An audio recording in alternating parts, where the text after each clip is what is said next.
Naman tayo guys, magtuturo tayo guys kung paano gumamit ng guider guys, ng razor guys. Kung baguhan pa lang kayo guys, gumugupit guys na mga barbero guys, mga bago lang dyan guys. Pag nagupit ko ng barbers guys, magsimula muna kayo guys sa ano guys. Simula kayo sa 4 guys, 4 kaya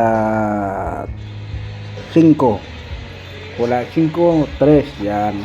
Para yung pag gumanon ka guys, hindi hindi mabibigla yung nipis ng buhok guys. Kumbaga step by step, ano guys ba?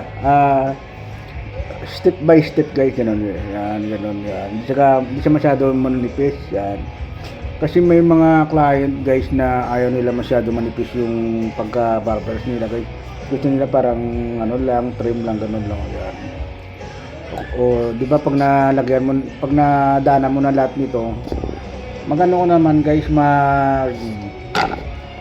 palitan mo ng ano guys, number 2. Siyempre nagpa-practice up lang guys.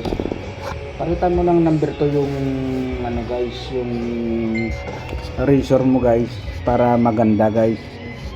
Pagkatapos guys, na number 2 muna guys, hindi siya masyado manipis. Palitan mo ng number 1 guys, step by step mo guys dito.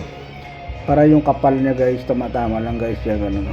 Yan number 1. Yan, pero kung gusto niyo naman faded, okay, tanggalin mo to yung number 1, ganun mo naman, daan mo naman. So, mga step by step lang guys. Yan yung mga bago dyan guys, ganun kayo gumupit guys.